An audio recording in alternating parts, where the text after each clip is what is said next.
what? I'm a bit moody, actually. I'm going to be honest. I'm a little bit moody today. I've got Oh, the moody Mondays.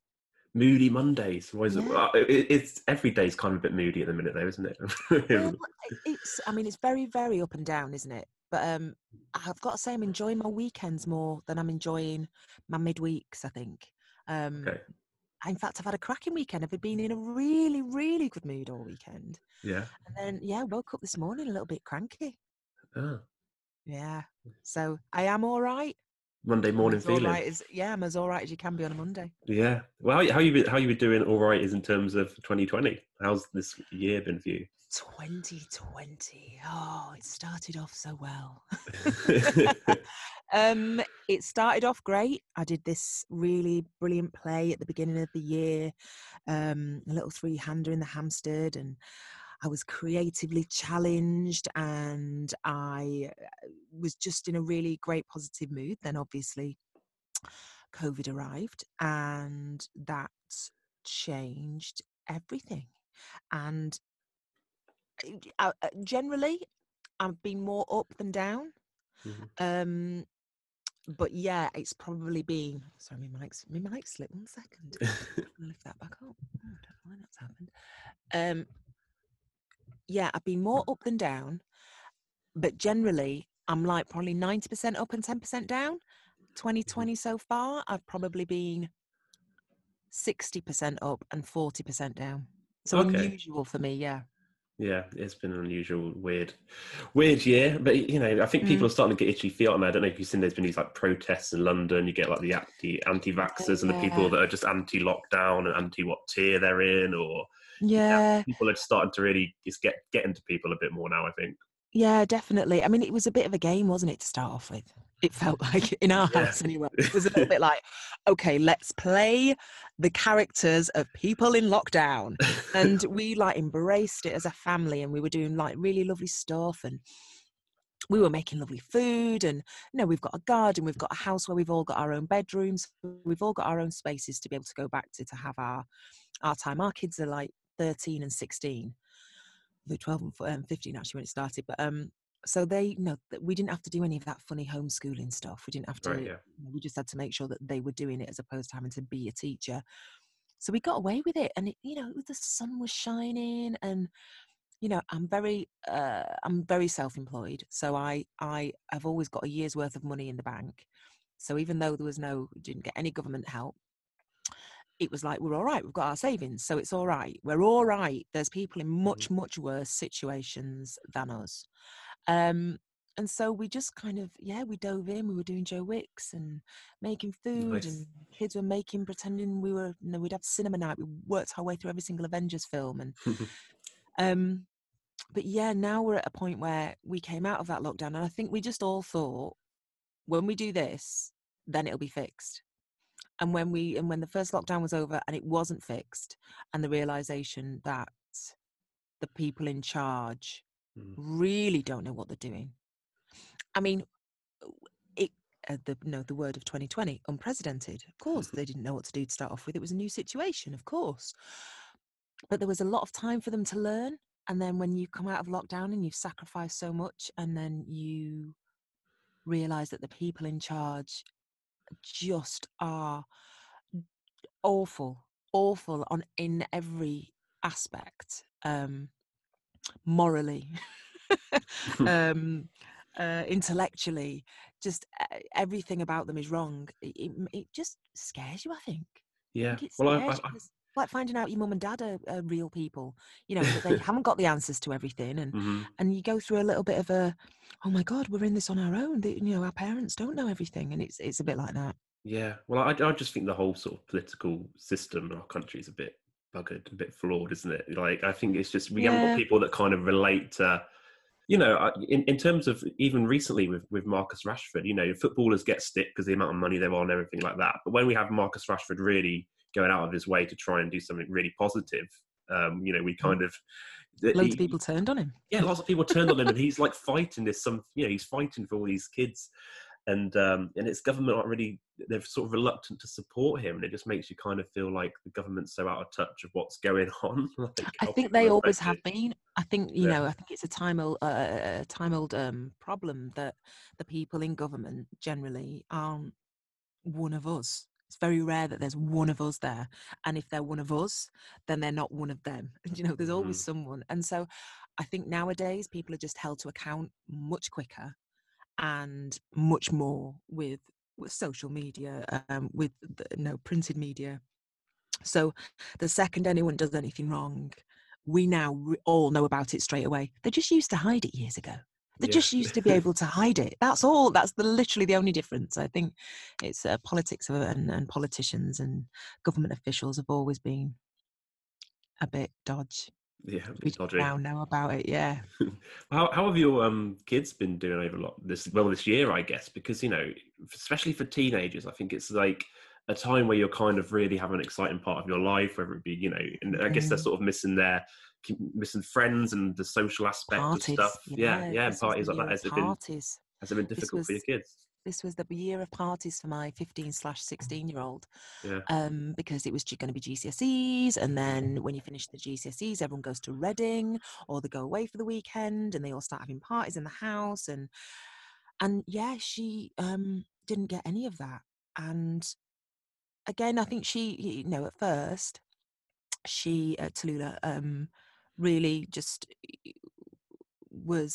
went with it. It was like, we're all locked down, we're all in this together, we've got to do this. But once we do this, then my life will be able to continue. And I think once the realization that life wasn't going to continue, it was really hard. It still is really hard on a not sitting at GCSEs. You spend your entire life soon from starting school at 4 years old. You're going towards this point. She's very academic as well, my eldest. So not that she was looking forward to exams, but she planned for them. She's worked really hard, and mm, to have that taken away, she did feel a bit robbed.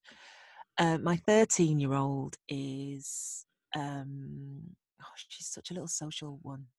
And so she's really missed her friends, really missed her friends. She's not massively academic. She's much more creative. And so having to kind of sit down and do all that work was quite tough for her. And she's now at the point where she's just like, it's like tonight after school.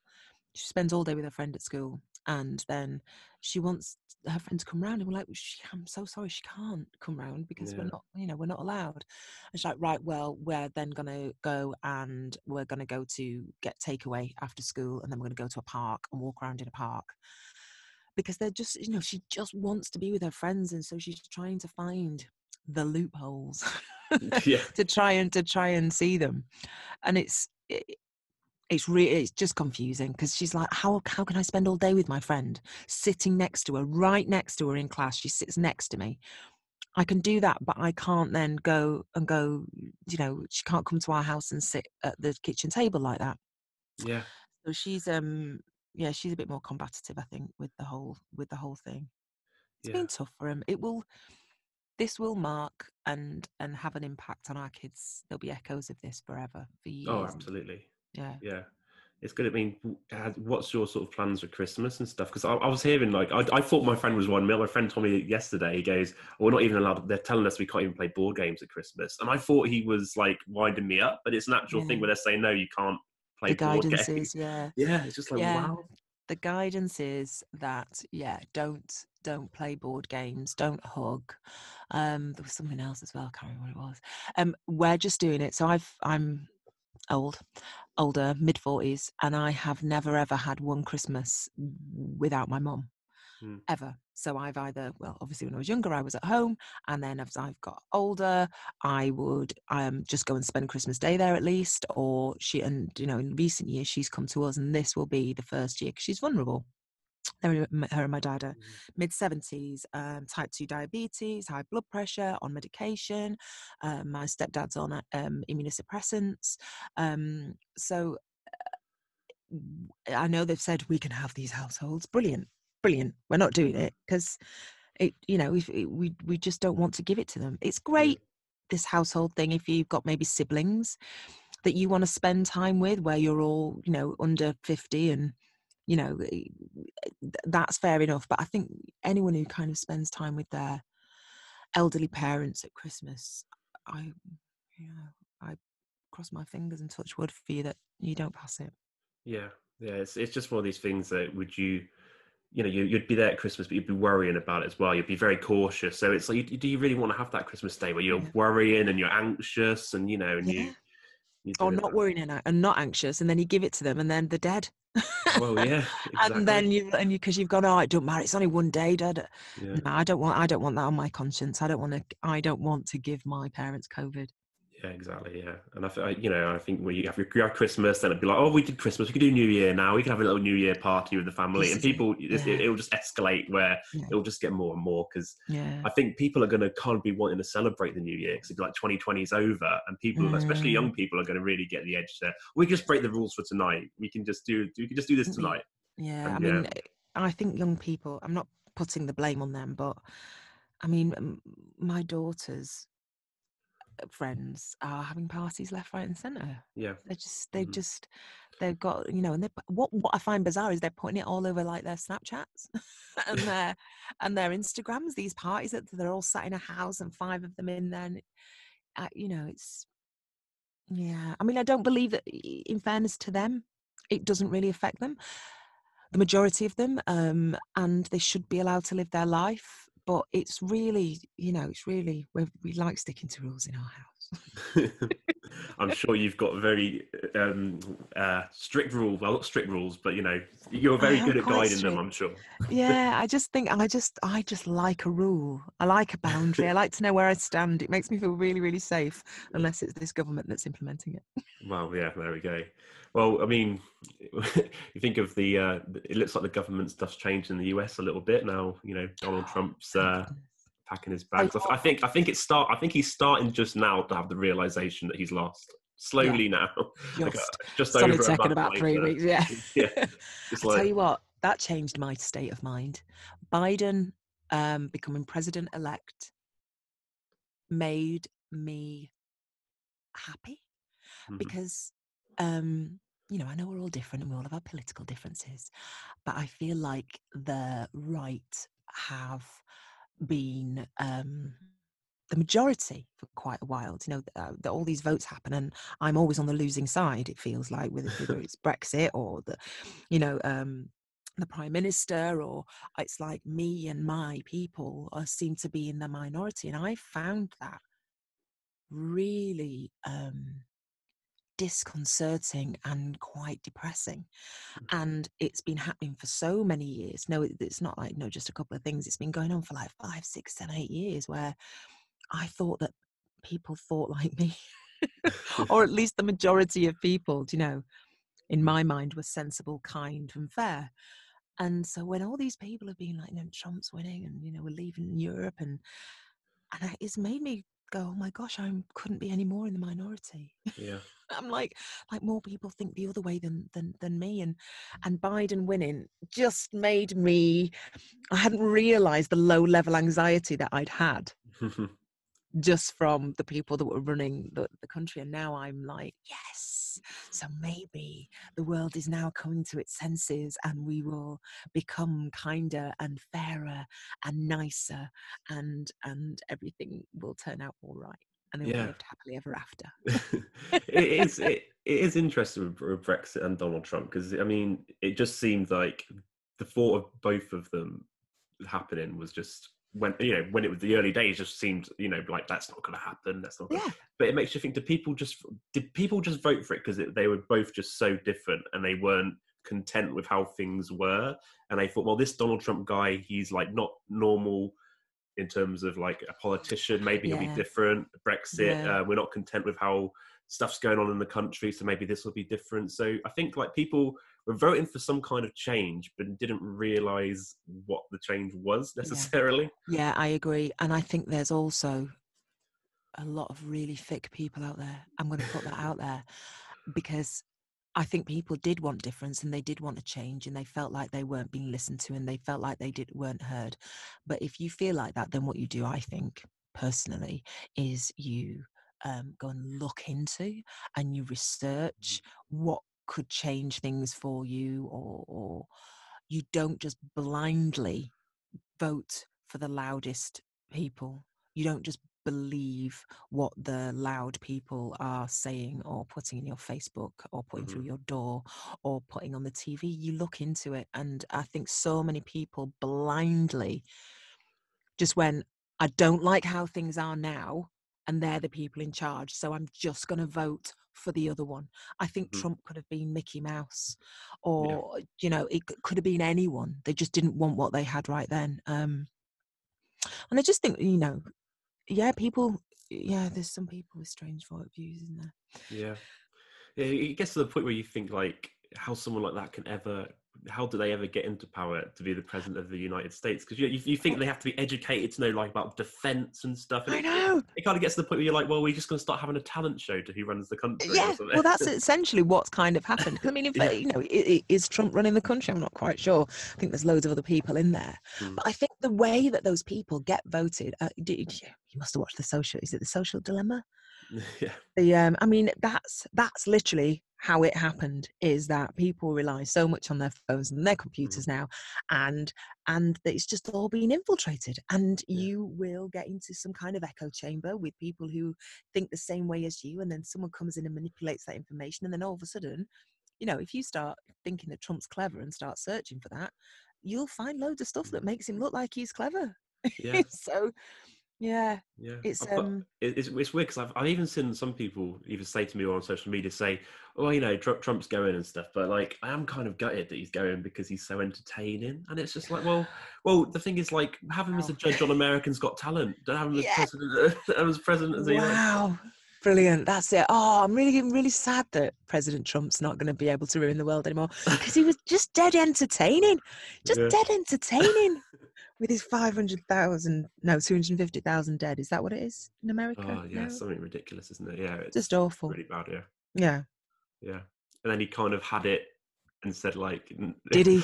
I Did he have it? well, he kind of had it, and then he kind of came out and was just gloated at, like, no one knows no one knows COVID more than me now, because I had it for I what, don't know two if he had days. it.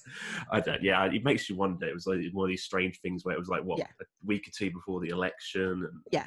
And he yeah, was in and out so quick. And it's just, he is the prime candidate for all of he's overweight. He's like in his 70s. He should have been really, really poorly. There's no mm, way that I just don't think he had it. I think it was a ploy. I yeah. think it was a Well, ploy to when make him look like a big, strong man. When Boris had it, they said it could have gone either way, and he was in Yeah. intensive care, wasn't he? And Yeah, that's it. So yeah. I mean, I did see one funny thing about Donald Trump recently. He wants to open the Donald J. Trump Library in one of the, I think it's in Florida or somewhere like that. And he said it's going to be Just got very, Mr. very. and Mr. Men books in it. Well, it said he wants the library to be very interactive, which I think is code for not so many books. Oh, absolutely. And just seeing some of his, you just picture this library as Donald J. Trump Library, some of his amazing quotes on the walls, like, Yeah. and I have the best words. No one knows words better Yeah. than me. Or Yeah, this is fake exactly. news. Yeah. And just all his own books in there that he's written or had written about him, or just, yeah. Oh God, I can't stand him. Yeah, let's move on. Quite a strong feeling. I Yeah. know he's. If someone needs the airtime, it's Donald Trump, right? Yeah. I mean, going back to, I guess the COVID situation and theatre. Like, do you worry about the future of theatres and like what's going to happen with them? I really worry about them in terms of the people who are working or were working in them. I don't worry about theatre as a whole. Theatre has survived many a plague, Mm-hmm. and it's still here. It's an ancient art form. Do you know what I mean? It's just from the Greeks, the Romans. Theatre will never die. It will come back. My concern right now is all the people who have spent their entire careers in theatre, lighting directors, art directors, chippies who make the sets, makeup, hair, wiggies, all these people who they really don't earn a lot of money, really don't, but because they consistently work in theatre and they go from job to job to job, they make an all right living, Mm-hmm. and their jobs just stopped. And because of the way that we are employed within the theatre and so on, and the way that the tax has to work, and you have to be self-employed for tax purposes, but you're on a PAYE for this and so on, that nobody got any help. And theatres were the first out, and they're still being the last back. So I really worry for the people and the amount of talent that will have to find other jobs and have had to find other jobs, so that when theatre does come back, which it absolutely will. I mean, I think this vaccine will change everything. And I in my head, I go, this time next year, this will be a distant memory. We'll be like, oh my God, do you remember we used to do all podcasts about COVID and like we were just, we weren't allowed to go around to each other's houses. Wasn't that really weird? And I think it will just be a distant memory. But I think by the time that happens, we will have lost so many people, and so many people's lives will have changed that makes me really sad. But no, I don't think theatre will go. It will never die. Yeah, absolutely. I mean, obviously, because you've done theatre and television, is there? I guess both are very different experiences. I guess I can imagine, because I've done a bit of panto and theatre and stuff, but like the high that you get from theatre, is that so much? Nothing else like it in terms of, I know, that you get off television and things like that. I we have been talking about acting this morning. I've been on a walk with my friend Nicholas Dickinson, 2 meters apart. Went and walked the dogs, and we were talking about work and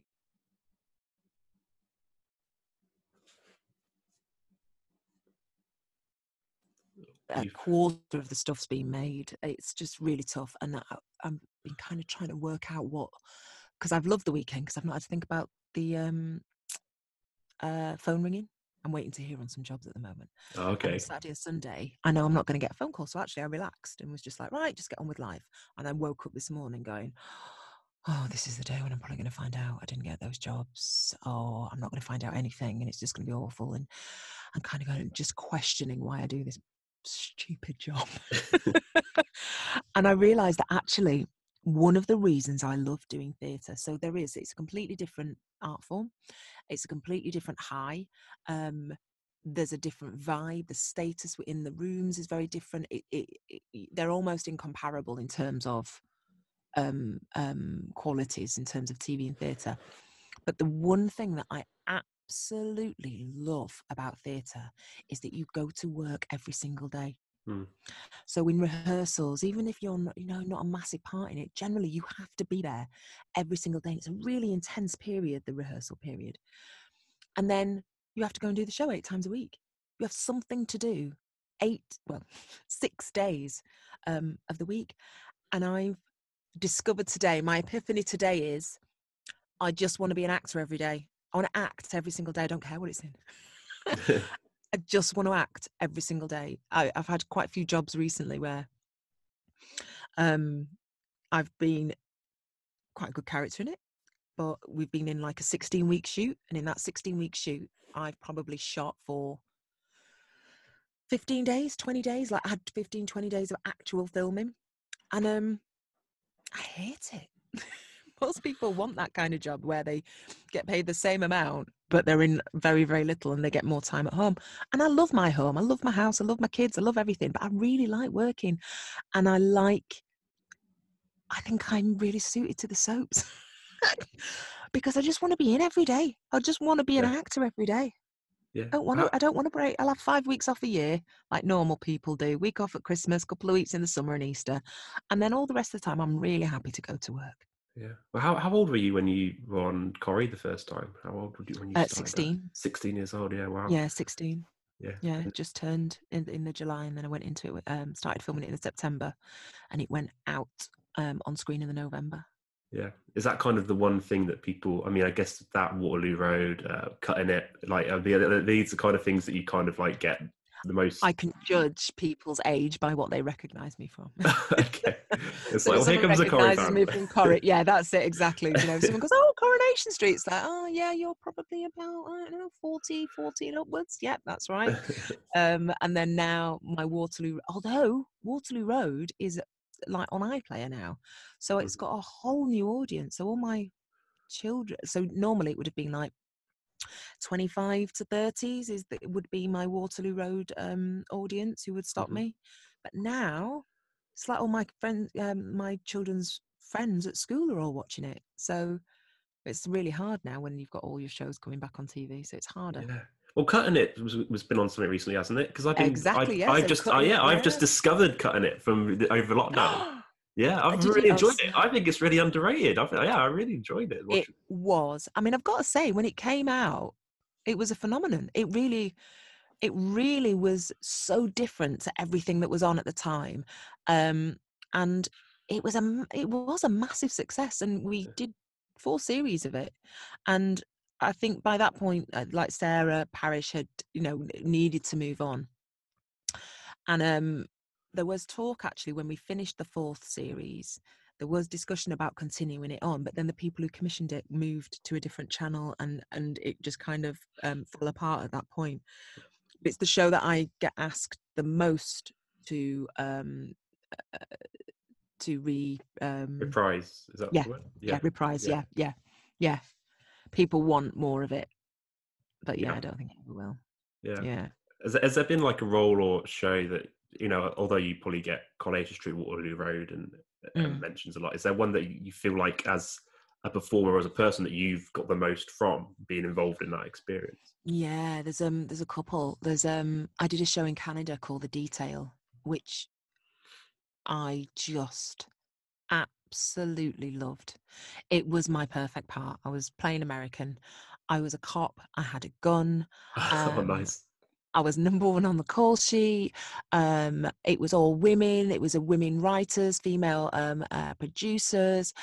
It was so exciting to film, and so hard work, but good hard work. I was scared, but not in a oh my god, I don't want to go to work way. I just absolutely loved it. It was my perfect job. If that job had have gone on and on for like 10 years, I would have been happy. And I was in every single day. Oh, amazing. So it's ticking the Every single day. boxes. Yeah, it ticked every single box. So I love that. But then also the job, the British job that I've done, which I really flexed my muscles, my acting muscles, in that I really enjoyed doing, was a show called Ordinary Lies, which I was in the 2nd series of, and I don't think it got particularly massive viewing figures.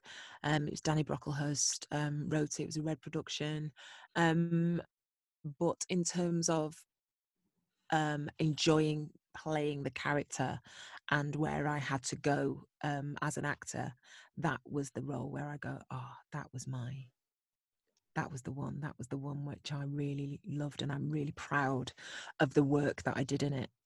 Yeah, amazing. Is there anything that you've been binge watching or anything over this year on TV or Netflix or anything like that? Loads. Oh my gosh, absolutely loads. So I've just finished The Crown, Oh, and The then Crown, yeah. I got dragged into watching Diana in My Own Words after watching The Crown, which is a documentary on Netflix, and I watched it yesterday afternoon and sobbing my heart out at the end of it. Oh, can you hear that vibrating? No. No, can't hear anything. Oh, I don't know where that came from. So I've just finished The Crown, obviously The Queen's Gambit, because that's what everyone's been watching, and it's just absolutely brilliant. Small Axe as well, I'm watching at the moment. I've got to catch up on that one last night. What else have I watched? We did it all. Tiger King. Oh, Tiger King was... It was one of these things when everyone was on about it and I got on the bandwagon with Tiger King and I was just like, this isn't real. And the first episode I was like, this is they're actors. But Yeah. no, it's all like when you... And the more episodes you watch and it's frightening when you think like it's genuine. I think what made me think it was fake, because that Joe Exotic, he had like his music videos. Yeah. I was like, well, that's not him singing. I was like, well, that's not him singing. This is all bollocks. But no, but it was all, as you watch more, you think it's very real and really, really bizarre program. Yeah, we did it all. We did all of those shows. I mean, we're still now kind of going, right, what's to watch next? We feel like we've completed Netflix. Yeah, you do, don't you? Yeah, yeah. The morning show. We did all the Apple TV stuff. What else did we do? Did Hannah on Amazon. Went back into some BBC stuff. What was the lawyer thing with Nicola Walker that I didn't watch first time round? I don't think I've seen this. No. There's something. And they're all divorce lawyers, basically. It's Nicola Walker. And I went back and watched that. There's been some cracking TV, but I have run out now. I mean, I don't know what's going to happen. I don't know what's going to get made because nothing's being made. I don't know where's the next. We're going to have like a real drought for about 6 months while everyone gets back into making TV again. Or do you watch the? Well, I was going to say Jungle, but it's not. Do you watch the I'm a Celebrity? Do you been watching that? Yeah, been dipping in and out of it. I always watch the first night, but then I've been dipping in and out of it. The one where they keep showing people being sick, and I've got a little issue with watching people. Yeah, people have always been sick on it, but they've never shown it. They did. And they did this season, did they? Yeah. Really showing it at the moment. So I'm a bit. Yeah, I don't like that. Would you ever do something like that? Go into No, I kissed my husband yesterday. We both had our breakfast, and I made really lovely sourdough with, what did I put on it? Oh, bacon, lettuce, tomato, and garlic mayonnaise. Fit as.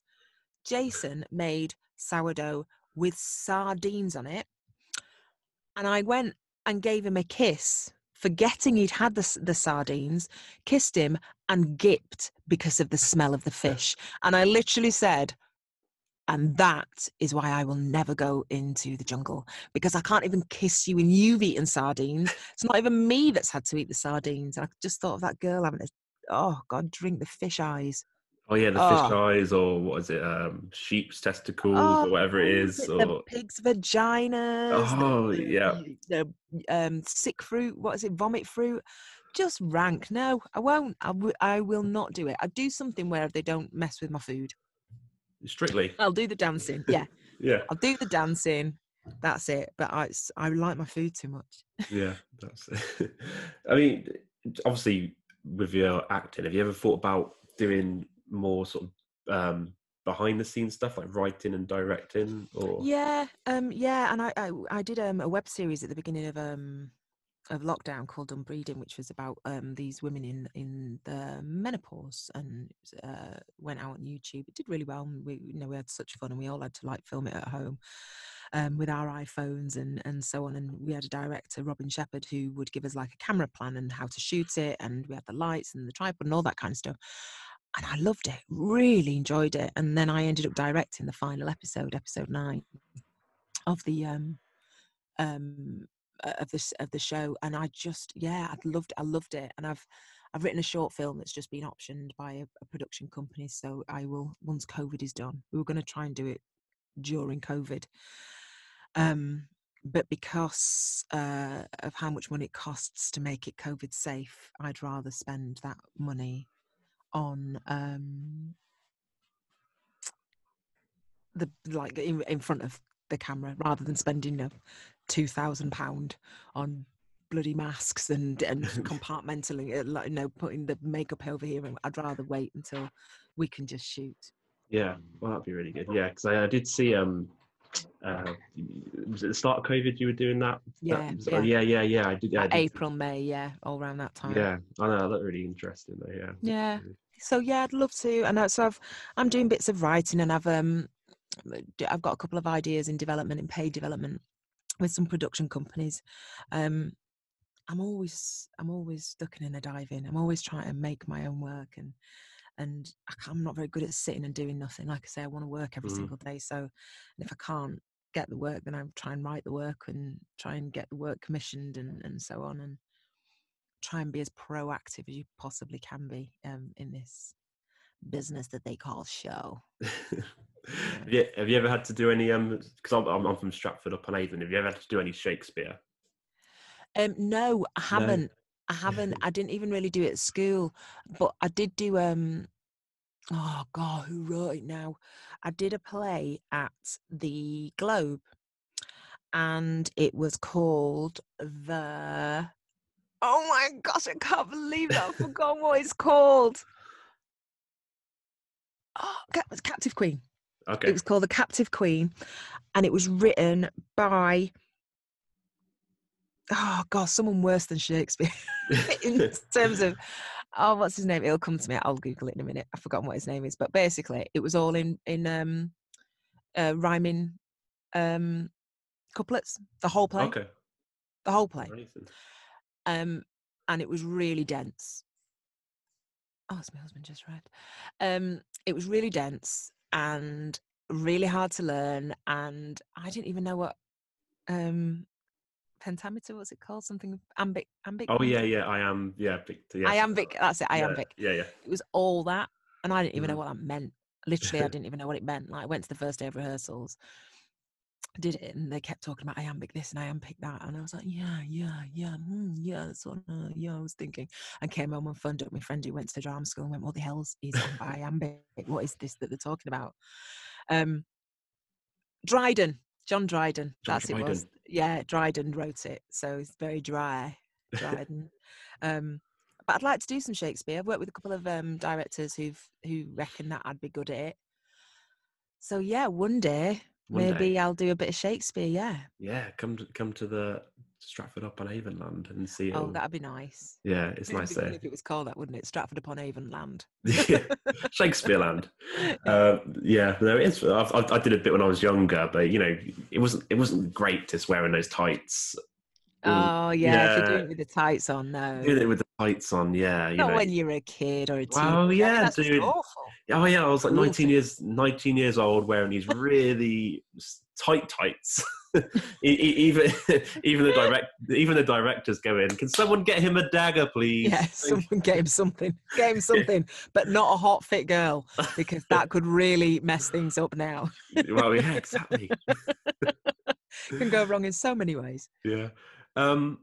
Yeah, I mean, do you think you're going to go back to Coronation Street? No, No. Is no, that is I that don't. is that something that you're like you don't want to do, or you just don't see it happening? Well, um, it's really hard going back to things because so if it was me and there was no going to be no comeback or fallout, I would love to go back and do like a lovely year there and reprise Fiona Middleton, and I'd absolutely love to do that. But the industry that we are in means that if I did that, it would probably be career suicide ultimately. And uh, so that's the thing that makes me worried about going back to anything, any show, because it's not seen as a warm, loving, nice thing to do where you go, oh, I really enjoy playing that character. I'd love to go and revisit them and find out where they are now. It's seen as, oh my gosh, well, that's she's obviously up shit creek and is desperate for work and can't make it anywhere else. So she's had to go back. And so it becomes that rather than I just wanted to go and have a nice time there. So I would love to go back. I'd absolutely love to. But if I did, I would struggle beyond belief to get a job after it. Yeah, I Is the can. simple answer, yeah. Yeah, is it also kind of you're always going to be known as Fiona Middleton the more you do it as well. Like if you did this big comeback on Corrie, you would be like, oh, it's Fiona Middleton, and you know you're kind of is it kind of hard to shake that once you sort of leave?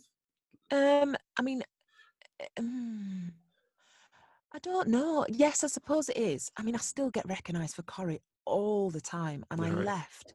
Apart from like going and doing the 2 scenes last year on Skype, I left 22 years ago. I was 21 when I left that show, and I'm still recognised for it now. So yeah, you do always get remembered by it for it. Um, it's not always a negative thing. There's a snobbiness to ex soap actors, and I think proving to people that you're a real actor, because for some reason being a soap actor is somehow lesser. It feels so. Proving to people that you're a real actor, that does take a lot of time. Really Mhm. does take a lot of time. Um, Some people find it easier than others. Depends on what roles you get afterwards. But there's so many people who've come out of soaps and just have not worked again, Yeah. and it's a snobbery. No, yeah, I can imagine because yeah, I even like on social media, wherever I've been at events and there's been a soap actor that's turned on the Christmas lights or something like that, they're always kind of known as it's Ian Bill from EastEnders, or Yeah, it's that's it. that's it. That's it. It's not their name, that no one's sort of Yeah. interested in knowing who the actor is. Sarah Lancashire played Raquel. Same thing. She left 22 years ago, and I can guarantee you that if you read any article, it will say Coronation Street, Sarah Lancashire, Coronation Street, Saran Jones, Coronation Street's Catherine Kelly, Coronation Street's Michelle Keegan. Michelle Heaton, she's from Liberty X. It's you never shake it, and I don't mind not shaking it because I loved it. It was, it was a massive part of my life. But I mind when I get judged on it in a negative way. That's when it bothers me. No, like I'm somehow lesser. Yeah. So, I mean, as a 16-year-old on Corrie, have you sort of felt yourself as a performer, I guess, really evolving over the way television and has changed, I suppose? Because, like, even now, like, there's shows I love that they pull off Netflix and stuff because they worry it's going to be like like Little Britain or In-Betweeners or things like that. They take them off because they're worried about it. I even saw recently that they were on about pulling the Faulty Towers episode with the Germans because they're worried that was going to start offending people. Oh yeah, and it's just, I mean, I don't know what your thoughts on it are, but it just kind of feels like, well, yeah, especially with Little Britain, some of it is a bit on the nose, and maybe some I think a lot of it's on the nose. Some of the scenes perhaps need to come out of it, but like I don't know whether to completely pull stuff off, because then is it just going to get to a stage where we're just like pulling all these old sitcoms and comedies off? It's a really hard one. Really hard because my kids have watched Little Britain. They absolutely loved it, and I sat and I watched some of it with them, and I thought it was absolutely horrifying. I can't believe that I didn't see it then, which for me, To be fair, I haven't watched it in a long time, but I remember when it was out. I loved just watch it. Yeah, just watch it now and go that. What it did was go, oh, that just proves how endemic racism was in our society, that I thought that was fine. It was fine to mock people. It was fine to do that because it was David Williams and Matt Lucas, that it was fine for that to happen. And everyone thought it was fine. Because honestly, it's horrifying when you watch it now. It's just absolutely horrifying, and some of it's quite funny. But I do have a bit of a problem with it. I've got to say, I do have a bit of a problem with it. Should it be pulled? I don't know. I just don't know. I have a problem with the N-word. So anything that's got that, where it's been used in those kind of old shows, I think that isn't that. I think one of the Faulty Towers episodes. There is. I think that's. Yeah, I think there's the. Yes, there is. Yeah. Yeah, and I just go, what does it do now? What harm does it do now? It shows where we were in that time, and that what was all right and what wasn't all right. So educationally, I find that quite, for my kids to just go, when I was growing up, when Mummy was growing up, this was fine. This is what made it all right because they were saying it on the TV. So when I went to school, that's what made it okay. That's what made it okay for people to pick on me and use those words towards me, because it was on TV and people were laughing at it. So in terms of that, I kind of go, yeah, it's good to be able to show my kids, but I do just go, there's other stuff that's funny. There's just other stuff. There's so many funny things that, why can we not maybe just take away the stuff that normalizes being mean? Yeah. To people? Well, one of my favorite, I love Peter Kay as a comedian because he doesn't have to be. He doesn't have to swear. He doesn't have to be controversial. He is just a really funny. He just by relating to people and taking people's everyday to day, he's able to be hilarious. And Peter Kay's comic genius. Where you get someone like Frankie Boyle, who is like so on the nose at offended. We had Becky Adams. I think he was joking about her appearance, and people would lap it up. But there's I just think you can't. I did this workshop for a play, and it was about stand-ups, and we were talking about humour, what is funny and what's not. And a breakthrough moment for me was, it's all right if you're punching up. Humour is all right if you are punching up. So when you're working class, so therefore, you can take the mick out of the people who are privileged, because you're punching up. it's wrong when you're punching down. When you're punching down, when you're laughing at people who are in a worse situation than you, that are less well off than you for whatever reason, whether it be disability, race or religion or whatever. But when you mock people that are status wise below you, that's wrong. But you know, if you're punching up, then that's all right. Do you know, personally, that's what I think. So if you're in a wheelchair, you can take the mick out of people who are in wheelchairs and able-bodied or non-wheelchair users. You can do that because you're punching up. You're taking the mick out of people that are above, or not above, not literally above, but you know, you just don't punch down. Yeah, no, I completely get that. Yeah. But yeah, Peter Kay is brilliant. I love Peter Kay. Yeah, and that's it. And it's like his is such simple humor, but so nuanced and so clever. He knows how to tell a story. He knows how to build a joke. He's incredibly clever without offending anybody below, I suppose. Do you know what I mean? He just is funny. Yeah. Just Did you watch funny. Car Share? Yeah. That's brilliant. Just like, again, just two people in the car going to work, and then you know, he can just be really just hilarious about talking about what that joke with her next door neighbours that they're going dogging, and she means walking the dog. It's brilliant. It's That's it. Clever. It's clever humour.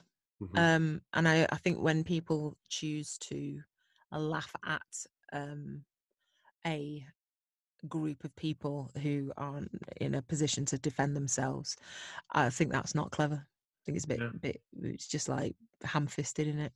Yeah. Well, have you ever had to deal with anything like that on social? Because you know you get like trolls and stuff on social media. Have you ever had to? I just ignore him. I don't even engage. I don't.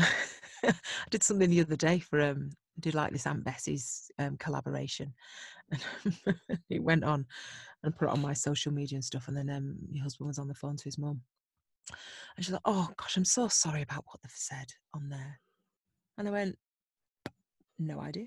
If they've put something that I have no idea. I don't read the comments, and if someone does ever put anything on there that's not very nice, I immediately delete it and block them. Don't reply to them. I don't engage with them. I just remove it from my line of sight, and that's it. Just don't want to. I'm not bothered. There's always someone who's going to be there's always someone who's going to have something to say about what you're doing, and it's in a negative way, and I couldn't care less. Yeah, it's just, you know, on social media, it just seems more acceptable for people to do. But it's sort of going back to Donald Trump again, like he's a leader of the free world, and he's the president of the United States, and then he's on Twitter calling like women fat slobs or idiots and stuff. I mean, if you're a supporter of Donald Trump for whatever reason, and you're seeing, you know, the leader of what you support talk like it normalizes it. It normalizes it. This is the problem with so many things that man has done. He has normalized and enabled people to use that kind of vernacular to treat people in that way. He's normalized horrific things, and that is unforgivable. There's people in the papers today saying stupid stuff, just stupid stuff, and you just go, you're responsible now for people acting in a really irresponsible way. You've done that by your little random. It's not even random, is it? But with what you've put out there, and people should understand the responsibility that they have when they've got a certain amount of followers and what that does, and they are responsible for it. Yeah. But for me, I just go, I'm not. If it's negative, and the same as if like certain people who write crap, I just don't follow them. I've never followed President Trump. I never got it. It's like someone's not very nice, and Katie Hopkins and stuff. Oh yeah. It's like I don't know whether that means I'm part of cancel culture or whatever. It's just like someone's saying something that I find offensive or I don't like, then I just don't follow them. Yeah. Just mute them and never talk about them. Don't even want to give them that my breath to say I'm not talking about them or that I'm never going to talk to them again. Just don't. Just block. Yeah. With Katie Hopkins, I mean, she got removed off Twitter for what, I don't know if she still is, but I know she did get taken off Twitter. And then and then they sort of put their hands up and say there's a conspiracy to censor us, and it's just like, have you not looked at the stuff that you've been saying and like realized that why they've took your Twitter down? It's like you're really just offending people. Like, Yeah, it's like everyone should have free speech. Everyone should have free speech, apart from when someone's saying something really bad about me. Then they're not allowed to have. Then they're not allowed to have free speech. They're not allowed to say and do what they want. I find that attitude really shit. yeah, I think no, of a no. better word for it.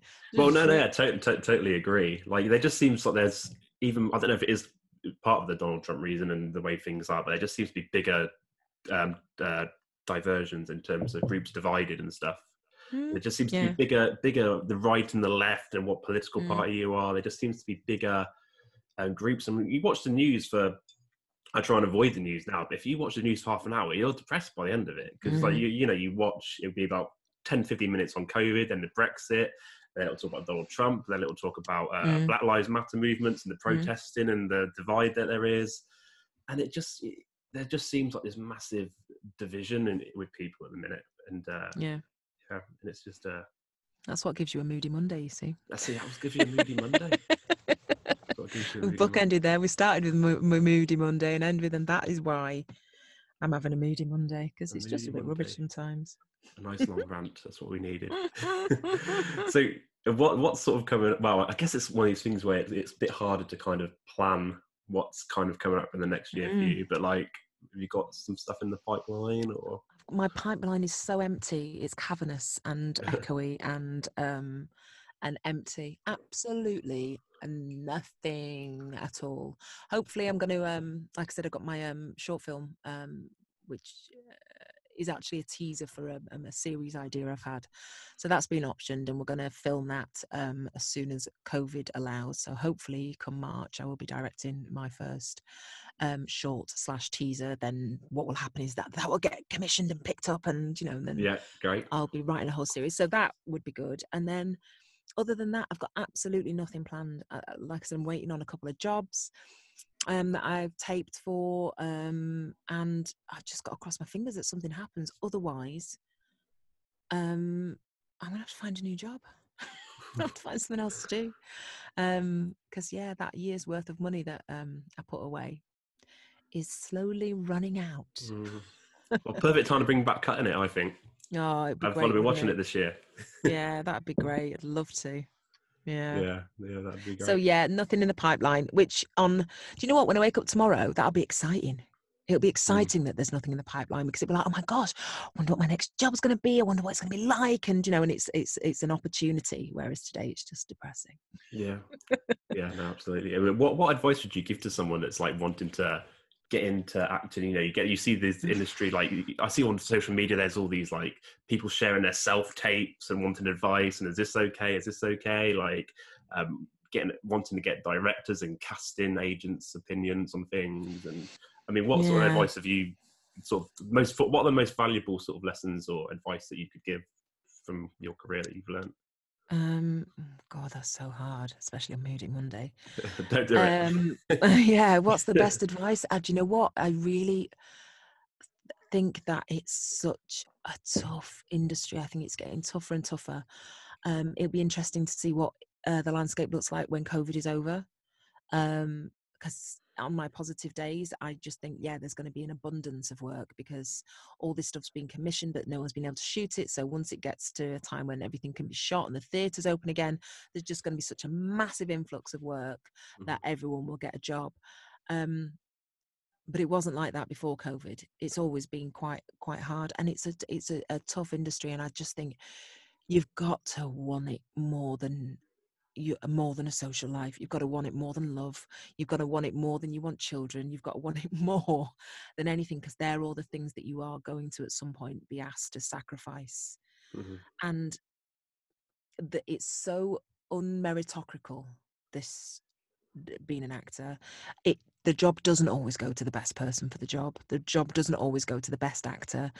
In fact, a lot of the time it doesn't. It goes to the person who on that particular day walked into the room and made the director laugh, even though that's got nothing to do with the job, or the one who looks most like the producer's daughter, or there's so many other aspects of it And so you've got to learn to build a thick skin, not take it personally.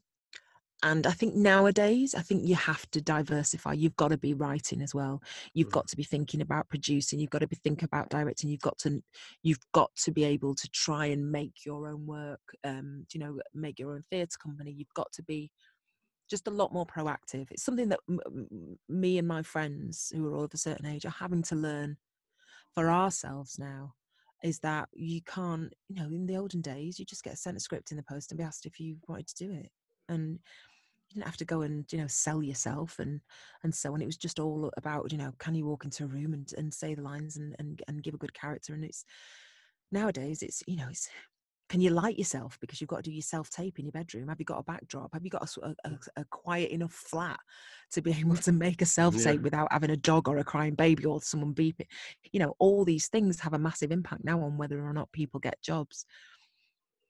So it's not just about being I think I'm going all over the place here, but yeah, it's not just about being an actor. You've got to have other skills nowadays, and it's not just got to be singing and dancing. It's got to be, lighting and memory, having a good memory so that you can learn the lines that they give you a day before, when they want you to learn 5 scenes to, go down on tape. Yeah. But I think ultimately what it all boils down to is your desire for your job. How much do you want to do it?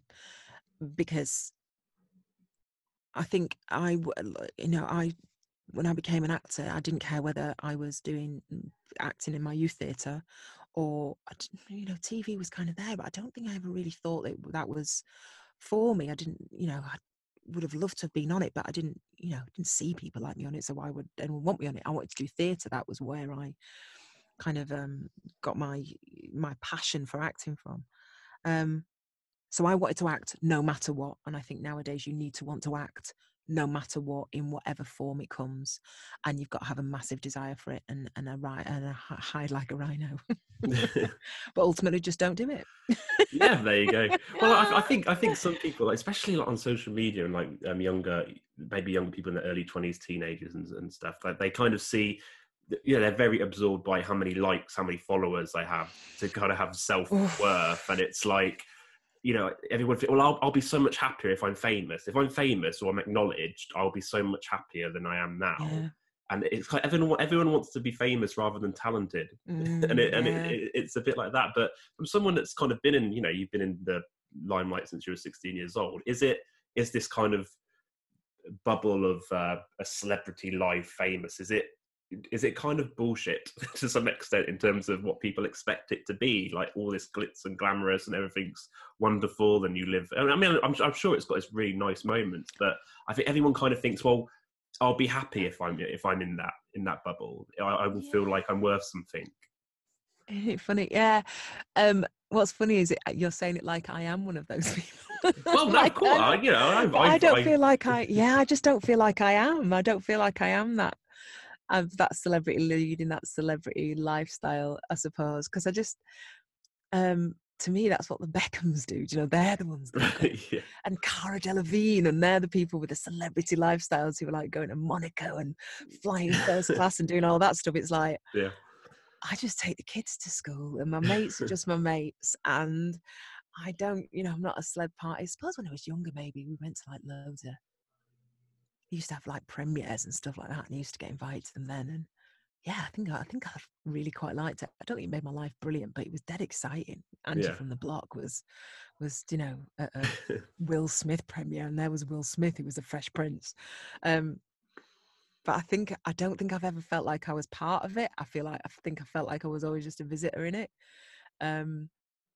So yeah, maybe if you feel like that's where you belong, then it might give you happiness. But I just think I never thought I really did.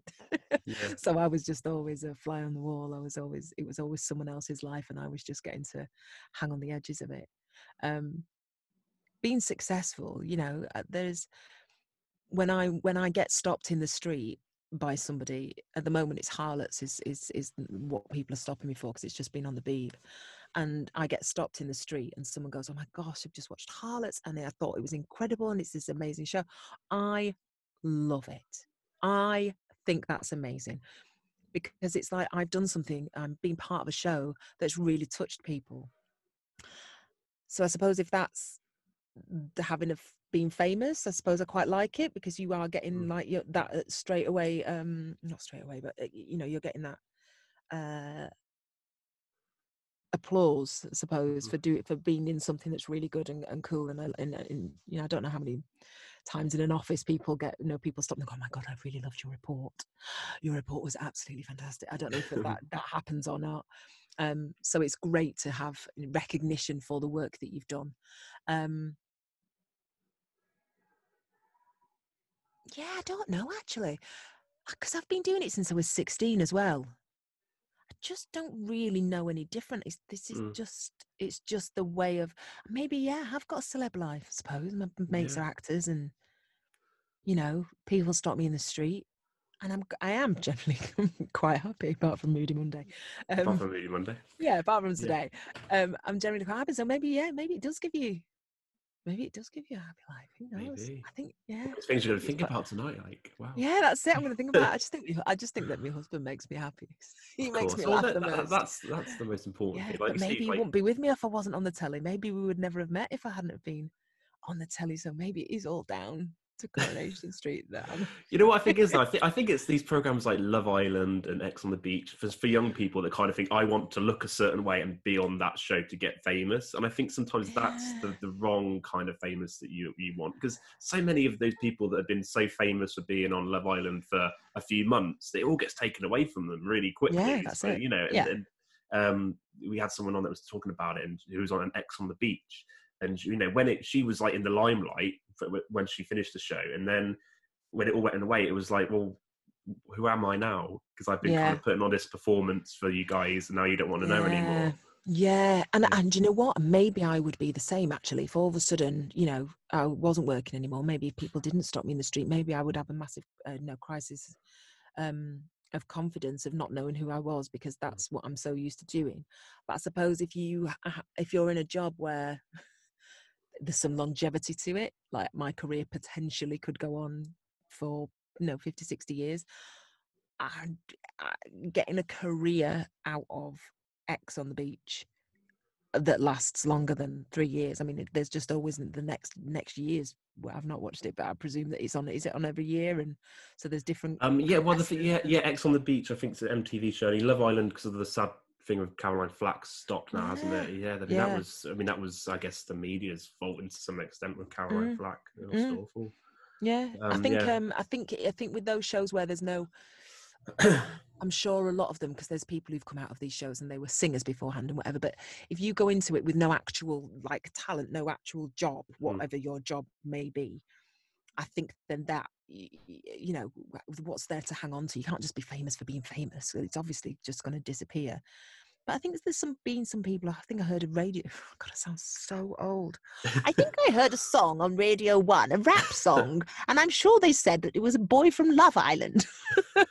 So he obviously young man from Love Island. Yeah, that's it. And so he obviously had, you know, some talent beforehand, and, you know, was a singer beforehand, and he's someone who has got a talent and then gone, I need to, you know, get some exposure. I will literally go on Love Island, and then I'll get, you know, people know who I am, and then I can build my career off that. So that's fair enough. But, you know, there is a certain amount at the moment where you do have to have some fame, some exposures, however many Twitter followers or whatever, for people to take note. But I just think you've got to have something to back it up. You've got to have an actual talent in something, you know, to back it up.